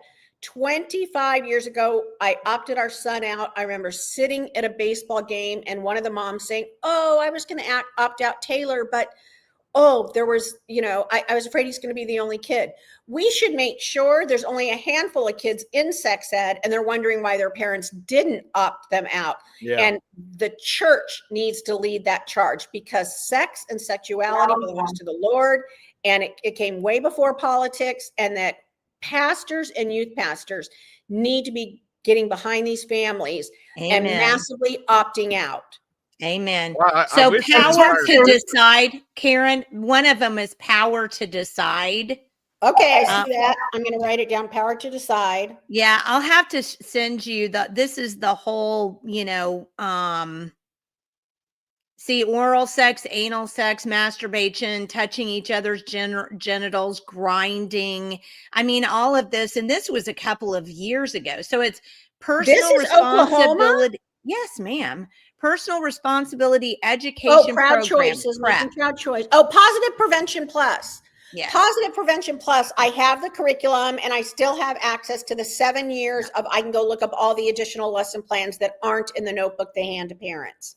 Yeah. And Positive Prevention Plus is tied in with the American, the Heart Association. So, you know, you look at it and you're like, oh, the American Heart Association. So you think, oh, of course this is innocent. It's not. Yes. It's awful. And they've gotten around it in Oklahoma by bringing it in through the Oklahoma Health Department instead of nationally, so that we can't complain about it on a civil rights level, because if it's not done federally and if it's not paid for federally, you can't really go to the civil rights and make a complaint because it's local. So that's how they've gotten around a whole bunch of this stuff in Oklahoma, including those nasty surveys, you know, that they put out from the CDC. They've figured out a way to get around the PPRA, the Parental Rights Act, by bringing it in through the Oklahoma State Department of Health. And that's where all these nasty sex ed curricula is coming from, because the OSDA receives the grant and then they put it in. So then parents are kind of screwed and parents can't do anything. Well, a couple of things on that, because I would love to help. And I put my email in the chat, because I will really do a deep dive, and I will create a specific opt-out form for Oklahomans. That'd be lovely. And that is specific to Oklahoma. But two things, you had ETR up there, and you had all of the UNESCO, all of its stuff. I have a document where I tie it actually was founded by Planned Parenthood. And I've got some stuff. Again, we can start to expose this with the resources behind it to show what they're doing. And I would love to anyway work with you because again, we're going to be working with districts in the school libraries. We can do public records requests on the curriculum, on the supplemental, and again, I have this curriculum. My garage is full of sex ed curriculum. Well, and I think what they're doing is they're doing this kind of hand in glove thing, right? Where they produce these, what was it? Somebody said the books with these innocuous titles, so that they're like, oh, look, it's got a dog on it. How cute. You take that. And then they're also, you know, fitting into the puzzle piece, this horrific sex ed that's like, oh, you want some toys? Here, we'll teach you how to do a toy, and here, put a condom on a banana. I mean, this is stuff that they're doing in Oklahoma. Well, let me go back to the CDC. We call it nosy survey, and on the kitchen table activists, where we have our opt-out forms, we have one that's specific to nosy surveys, and that is a federal issue and a federal law that protects you. So parents need to be filling that out, because that'll be dealt with federally. That protection is put in by the federal government, and we cite it, and you can send that opt-out in. When I create one for Oklahoma, I will, and you can see we've got Nevada, California, we've got some specific opt-out forms. I'll create one that is specific to Oklahoma. Where are the forms? Actually, I'll look and find our opt-out form. As we talk, but you can, I will include that in the opt-out form for sex ed. So you're opting out of sex ed and the federal nosy survey. Yeah. Well, we have to say something that we tried in Texas and we got it passed this year. We now require opt-in forms. Yeah. So if that's what we need to do. Well, Julia made that comment. We need the legislators to pass just opt-in for the state, and that would almost solve a lot of these issues. 100%, because the kids that don't get their forms sent back by the parents to opt out, they go right through. If they forget, or they're embarrassed or something, and they don't turn in the form. If the form is not turned in by a child, that child goes through the process of sex ed and all of these nosy surveys and everything else that's demonic. And so we changed it to opt in. You have to get a form signed by the parents to opt in, and that seems to be working better. Put me in touch with the legislator, or just we can be in touch, and I can get the legislation written for this session. And this can be a whole package of empowering parents along with the library books. We can do a sex ed opt-in. And so, I would love to. Karen, I challenged my local school board member to just for a year switch the system to opt-in and see if you have the same participation. Yeah. But they won't do that because they know that's not going to happen. So Earl's daughter said, why would adults want to read a book about minors having sex? These books aren't portraying the negatives of these acts. It's just glorifying and promoting them. This is sick. Yeah. And then Purple Rhino says, so many, and this is a great point here. So many screamed about the Bible being put in schools, but yet they don't seem to have the same problem when they're putting this smutty garbage into kids' hands. They're against God. They're not against porn. They're against God. Well, Jenny, I want to see from Karen and Bonnie something that Rhonda said in one of her first posts, because she got on late. If I went to the park and I had one of these books and I was literally sitting there reading this, and showing the pictures and reading that content, I would probably get arrested. But how come we can't arrest these people that are in the school districts for supplying this sexual pornographic material? Well, and this is another thing that Rhonda said too. The way our schools allow the students to dress at school is also something that allows sexualization of our students to be normalized. Girls with the bottom of their bare butt showing is now normalized, just like the use of the F word has become an everyday part of the conversation. And I just wanted to put that up because I do think, again, I think it's just the degradation of society in general. But if we don't start trying to get that bar raised up, we're just going to keep going right into the moral toilet. I mean, there's just no question about it. Well, we're back to the fact that this is a spiritual battle, and it is. It brings up to mind two books during listening to your recent few minutes of conversation. One of them tells a girl, or a girl and a boy, that if they have anal sex, she is still a virgin. Okay, so think about that. Try to get your mind wrapped around the demonic content that these kids have access to, paid for by you and me. And then there's another book called Triangles by Ellen Hopkins. And this 42-year-old mother of a 15-year-old and a 16-year-old decides she needs more sex. She's happily married. They live in a beautiful home. Her husband's a good provider. And so she starts going out wearing, speaking of the clothing, she wears her daughter's mini skirts, and she goes to a bar with no panties and lets men finger her.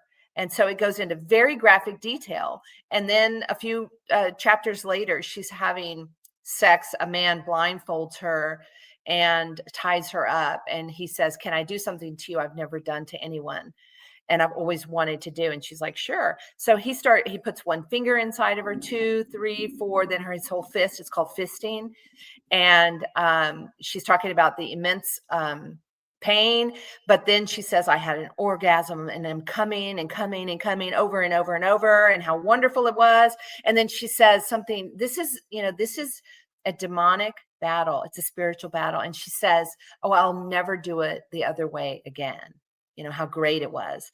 And so this is what we're providing to our children, y'all. We have to do better. And it's so dark and demonic. We can't even tell you every single thing that's wrong with it on one show. But, and we encourage your listeners, come learn more. We are here to help you. We're not just dropping a bomb and going to run away. We are going to help you. Let me throw a couple more comments in here because there were some good comments in here that I just missed. This one was really horrifying. Our school system ordered pizza for the sex ed classes and made the opt-out kids sit in the hall with nothing. Tell me that's not a psyop. And there are federal laws that protect you from not for that kind of thing. I don't know how to explain it right this minute, but those are the kinds of things that we're actually doing a Take Back the Classroom Oklahoma. We can amplify that on our social media. Instead of shaming the kids, we should be shaming that teacher and that school publicly. And so I'm happy to use our social media and email list to Oklahoma to try and get that amplified, because this forgive my French, it's asinine, and no one should stand for this. Every person, even if they have their kid in sex ed, should be offended that they would do this to minor children, and that's the government doing it. It's the government, and we can't forget that. So every person on this call should be outraged after hearing that and should be making phone calls to that school district without a doubt. Absolutely crazy. And I want to do a public records request around that situation and get all the information around who did it, who paid for it, all of that. Well, unfortunately, with Earl's daughter, her kids are older now, so that was probably some time ago that would have happened. But we hear about that. I mean, Michael, you hear about that all the time. Like, for example, we had Janelle Shellum come on and talk about the books that she was finding in Edmond Public Schools. And one of the problems was if parents went to opt out, that kid went to the library, right? So they just like sit them and then they become this, like they're ostracized. Yeah, they're ostracized and shamed. I mean, it's so ridiculous. And Sarah points out Stitch removed all the conservative OSDE board members now and replaced them with this watchful state curriculum review committee. So they're just going to change everything up. Well, the good news is Kendra, who was kicked off that board, is actually part of our ground game. Bonnie and I are running. And so she's our Oklahoma contact and is going to be working with us on getting this legislation passed. That's just what Kendra needs, is one more thing to do. No, but we're going to help. We're going to do a lot. We're going to provide her. We're going to do the stuff for her. She's so connected and she's smart. She's very smart and strategic. And so all of these things are very true about Kendra for absolute certainty. Once it would be accomplished, give it to a busy person. Yeah. Oh, yes. Because unfortunately, the whole world is run by the 10% of the busy people. Um, um, so Rhonda says every school board member needs to be there tomorrow. But you know that I mean, Michael, do you think that any Edmond school board member would come tonight or tomorrow? No, because they all, anytime we questioned anything about that, they would just laugh and, they're so cavalier. They agree. I mean, they just literally, they like it. I think they literally enjoy it. Well, you can always invite them because God can convict them to come. Sometimes he does that and surprises us. So I say invite them all and let God do the rest. And I believe we have some legislators coming and some school board members from other places. I don't know everywhere, but this is going to be really, really powerful. And you're going to have people that are experts on the issue, and states may be different, but the issue and the people and how they handle them are all the same. And I hate to say this, but a lot of politicians are still the same. I realize, you may be a red state, but you have a lot of blue legislators who claim to be red that we are going to have to convince to keep our kids safe. Crazy. The school board members would probably stand outside with a poster about book burning.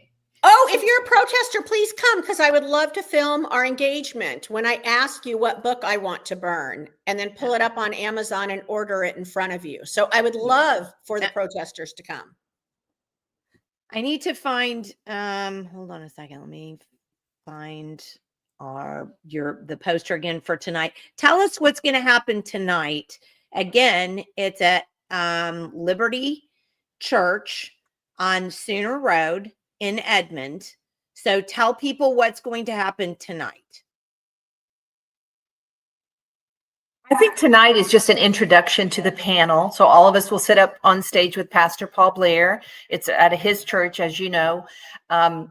Pastor Paul Blair is amazing. He's so courageous. He goes around and teaches pastors how to be involved in cultural issues. He has a group called Liberty Pastors. He goes all around the nation. So that's great.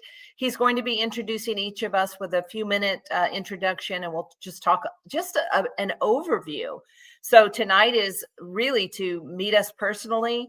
If anybody wants to come, we'll give you our business cards, our phone numbers, our emails. Reach out. Listen, Karen and I answer every single phone call from every single person. If we don't answer, it's because we're on a podcast or but we return the messages. So leave us a message, a voicemail, or a text.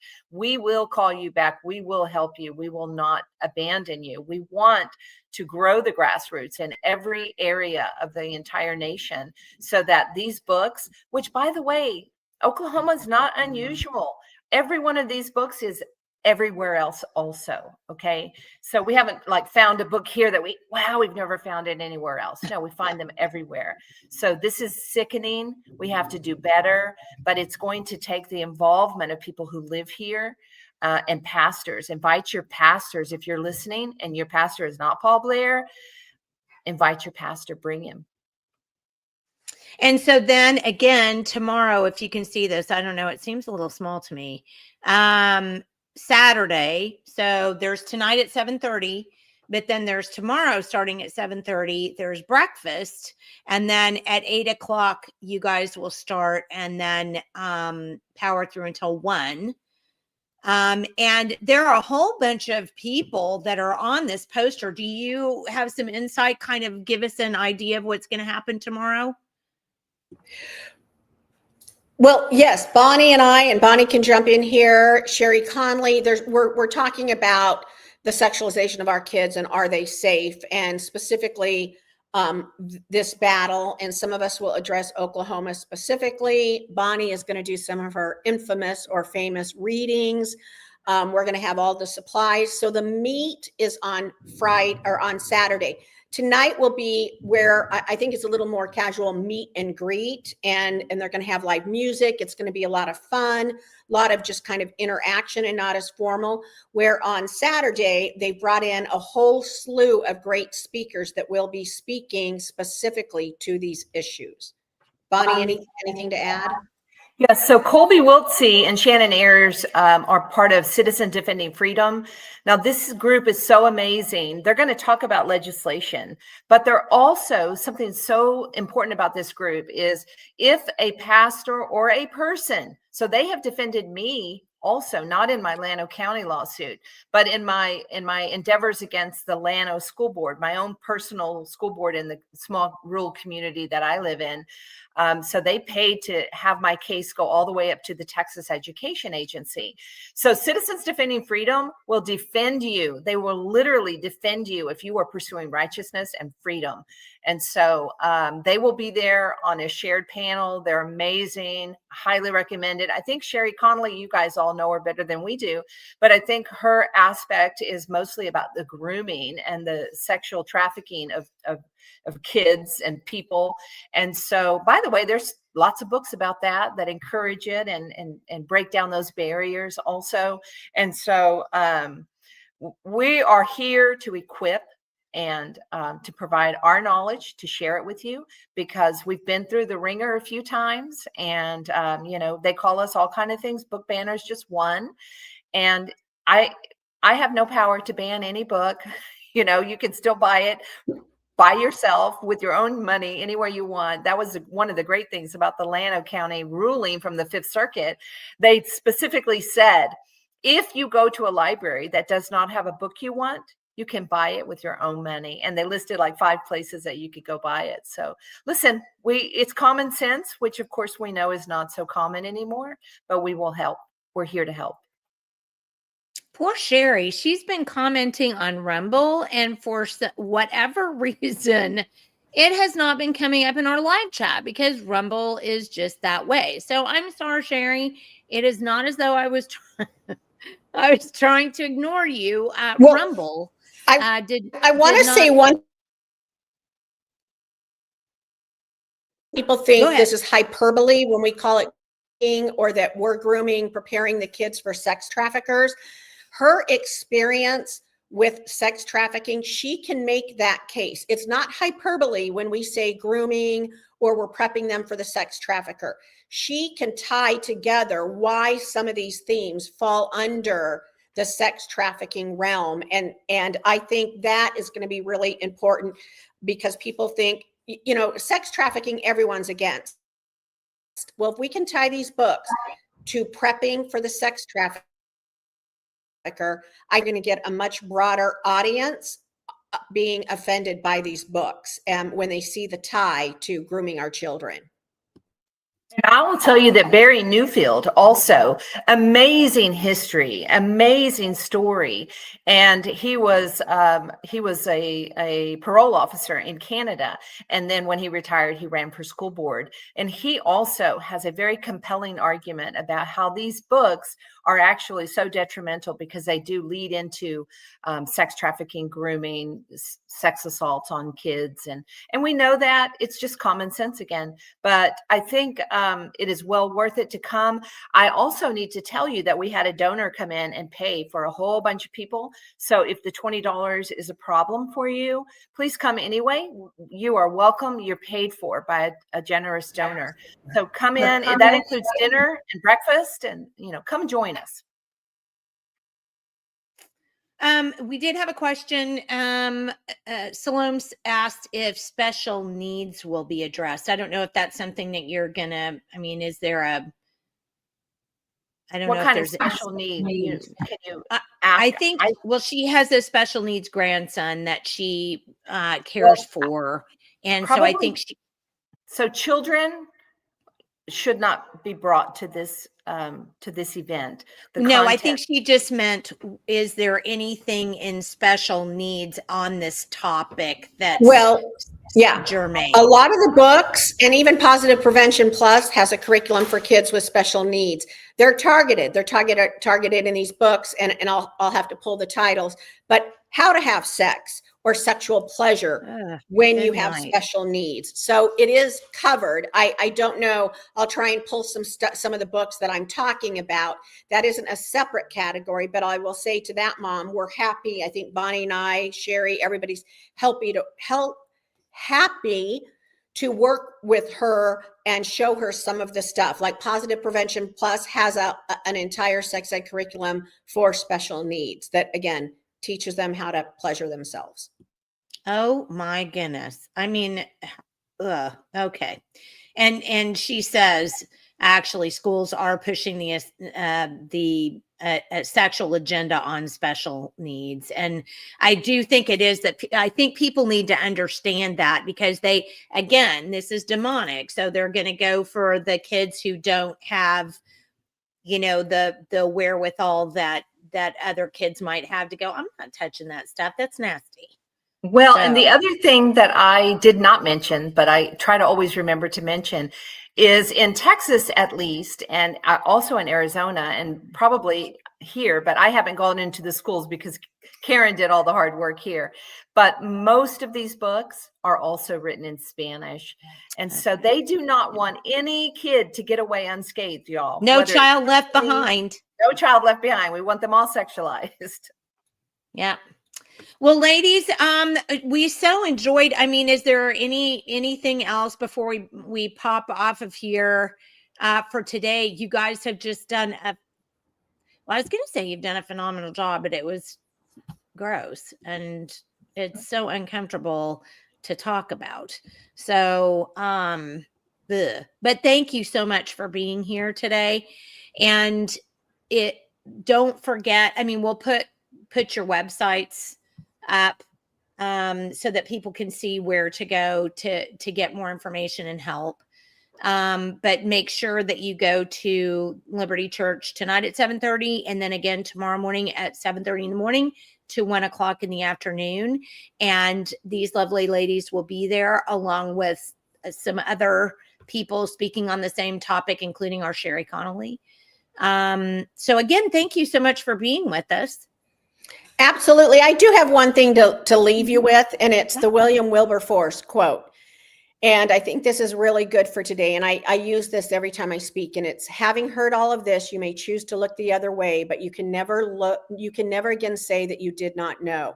If you watched and heard this, our taxpayer dollars are grooming our kids, and you need to do something.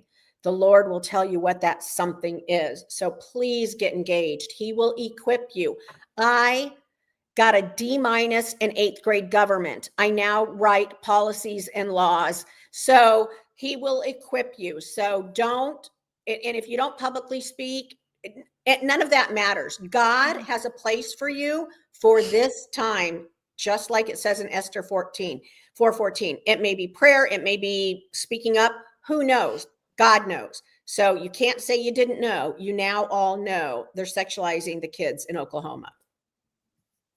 Unfortunately, this is all That's true. right. And you will not be alone. You're not going to just stand and be standing on the stage or school board or wherever alone. We will help you. We will be with you. We will equip you. And so we're just trying to encourage warriors who want to protect children just to stand with us. God bless all of you. Thank you so much for having us. What a wonderful show. And we hope we open some eyes. Well, you even opened mine, and I thought mine were open. I hadn't realized it had gotten even worse. But again, poop runs downhill. So they will not stop until they are stopped, because they've gotten away with so much without any resistance, y'all. We have to be the resistance against this sexualization of the children. So stand with us. Amen. Ladies, thank you again so much. Really enjoyed having you today. Look forward to seeing you tonight and tomorrow morning at Liberty Church. And thank you for what you're doing and just being, and then Gracie points out, and this is true. So this is Mark 12. I just read it the other day.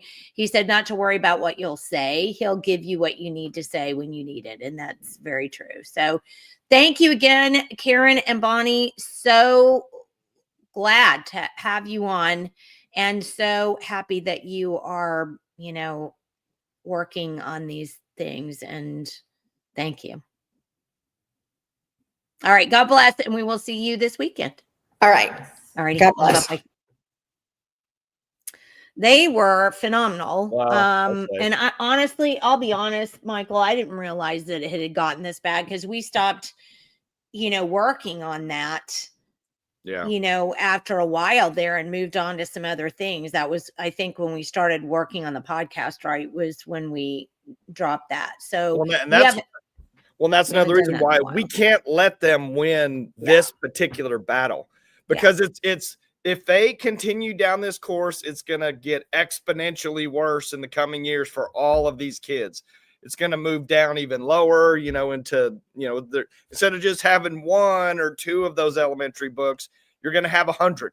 And it's just going to grow exponentially. So we cannot just let them get away with this, because this so in your face. I mean, it's like a slap in your face when you see these books these kids are exposed to. Well, and the horrible. Yeah.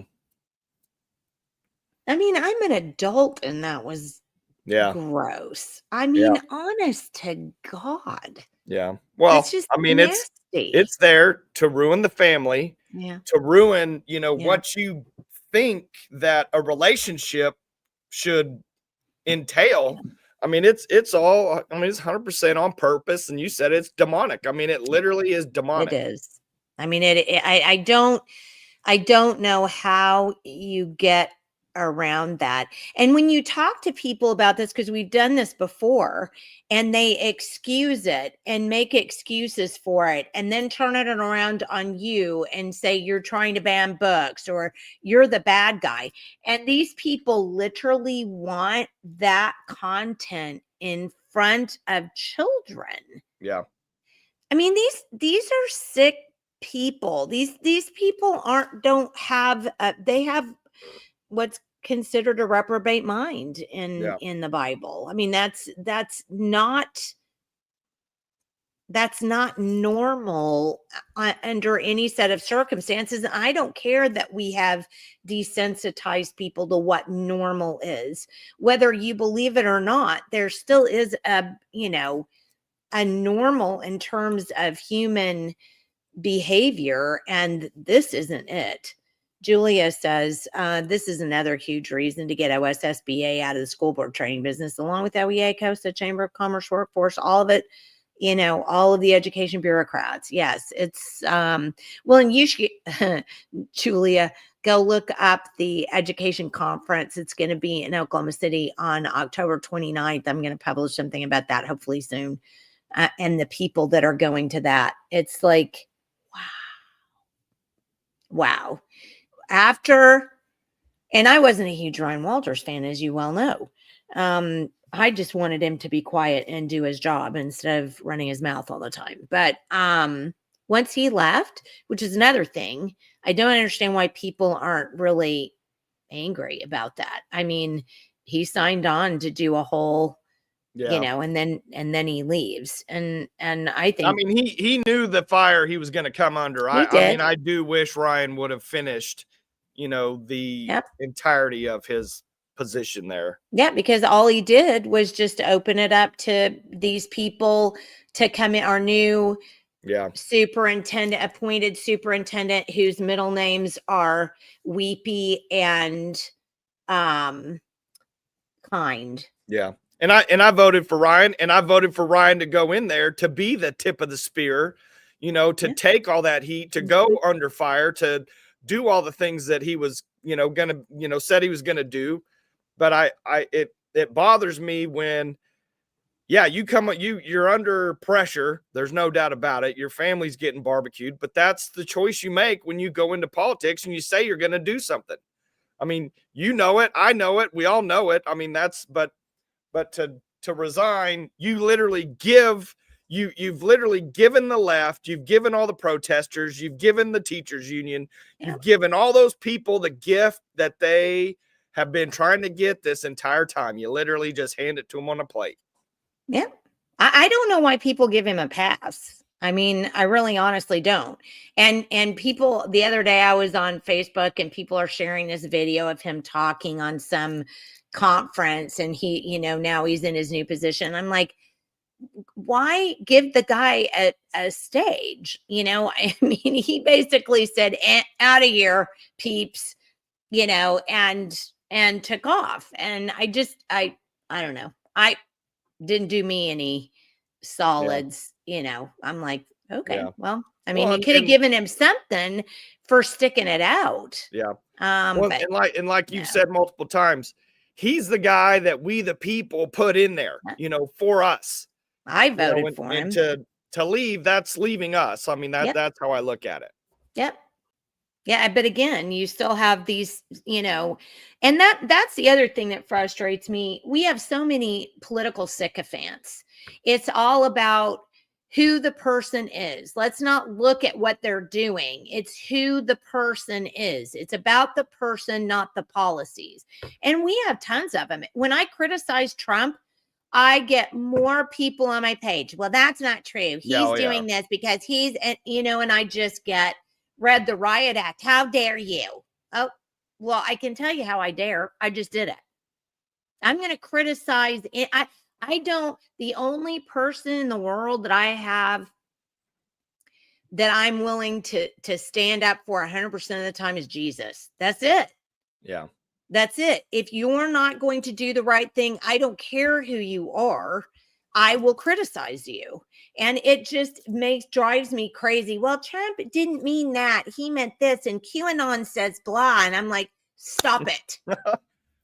And for me, I want to be criticized. I want to know where I'm wrong, or maybe I'm not thinking properly, or, you know, I'm not doing the right thing. I mean, I want to know those things, but you know, I'm with you too. I mean, and you know, I used to have Trump on my wall right there. I took it down because I don't agree with a lot of the stuff that he said he was going to do that he still hasn't done.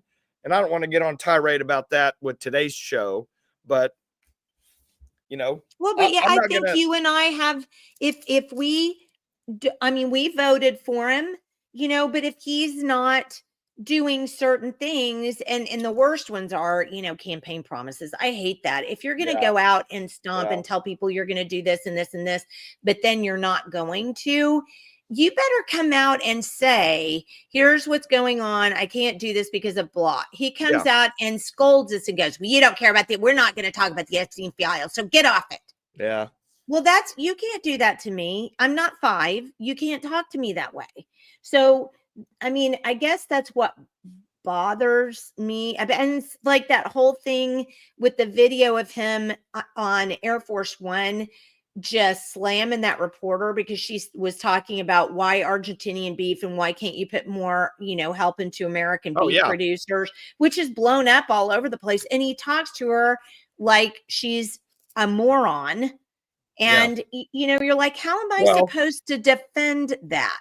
Can't you just say, hey, you know what? I appreciate your criticisms here, but let me just give you the bottom line. We have problems with this and this and this and this and this, but we're working it out. But that's not what he does. He acts like he's, you know, I don't know. Anyway. When it comes to that, I mean, and I think about this because my dad was in the beef industry. When you think about making America great, you think about America first, you know, all the buzzwords, all the things. Right. There's no more one institution than the beef industry that was made, pioneered, you know. How the West was won. Yeah. But literally, America is the beef industry of the world. And to not back every single small producer, grower, rancher, you know, every when it comes to America, that's who America is, in my opinion. And to go to Argentina, and I mean, it's total BS, in my opinion, Jenny. I mean, it's total BS. When you have ranchers that literally can't even make it, that are going out of business, you know, I don't know how many go out of business each year, but it's probably quite a few in the United States. And then you're going to go, you know, bring in beef from South America. I mean, come on. Well, I mean, and I am going to try to get, I don't know, John Stanley was on a minute ago. I don't know if he's on now, but I wanted to try to get him on in November to talk about this because there are some significant things that I think could be fixed at the policy level. There he is. There he is. Well, John, I'm going to call you after we hang up and see if you want to come on next month and talk about this because what 20,000 a year is that many, Jenny. That is unbelievable. Yeah. So I'll call you afterwards and we'll get you on for next month, because don't forget, John Stanley produced the most number of live viewers when he talked about the tags of any guest we've had in almost 3 years. So yes. So John, we'll get John on. I'll work with him and we'll see if we can't get him on. And then at least he can speak more specifically, because I'm a sheep producer and I'm a little sheep producer. I mean, I just sell to friends and family, people who want it. I don't put mine up on the market. So I don't know. And we just need to get a couple of beef producers on to talk about it so that we can, actually have a cogent conversation about it and not go, well, I don't know what he's talking about. So we'll do that. All right. Well, do you want to show the video making fun of me before we get off? It's not making fun of you, but I don't know if I want to show it after this whole book deal. Oh, yeah. I need to save it for one of these podcasts where we're highly political, not in the book deal. I'll give you a buzz, Earl's daughter. I got some coming in December. I'll say who's coming on Wednesday and Friday next week. Well, as you know, my knee's not going to allow me to run downstairs and run back up. Oh, I can figure out where it is. Hold on just a second. I can do this. And hey, I just looked. We can write some because Rumble supports this now, but we can put in a custom code from Rumble into StreamYard to import all those Rumble comments directly into our feed when we start. Nuh-uh. I was just looking that up, so I'll figure that out and we'll put that in. You figure it out. Don't make me do it. Okay, so don't forget Common Ground. Christy and I are going to be on Monday again. We're finishing up the conversation we were having about the caucus, the Freedom Caucus, and then that's right. So next week, don't forget, it's the end of the month, and we're going to have on State Rep Jim Shaw is going to be, so Jim's going to be on Wednesday talking about the Oklahoma plan, and you definitely are going to want to put that one down to see. And then on the 31st, Rob Miller, who's the candidate for Oklahoma State Superintendent, he's going to be on the 31st. So if you want to, have some questions for Rob Miller, then, please do that. Please make sure that you're on with that. And Jenny, we need to confront John about that book that's over there in Prague. No, he's in Pegs, and John doesn't have any in Pegs. All right, I guess we're not confronting John about that book. No, we're not doing that, because I don't think John would allow that. But there were quite a few of them in Bixby, and we had Janice Danforth on to talk about that. So that's something that we probably do want to talk to our superintendent about. All right, former superintendent, he is retired, by the way. All right, is there anything else? Oh yes, there is. Oh my goodness, I almost forgot this. Those of you who are still watching and with us today, please tell others we are moving the Liberty Oklahoma Conference. We are not going to be hosting the Liberty Oklahoma Conference this year.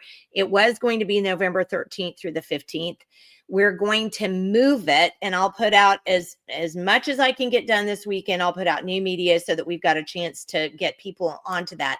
It'll be the last weekend in February. So change your thought process, change the calendar. We just were bumping up against a whole lot of things going on in November and just could not quite get the what we needed to do to get that off the ground. So we're going to move that to February, the last weekend in February.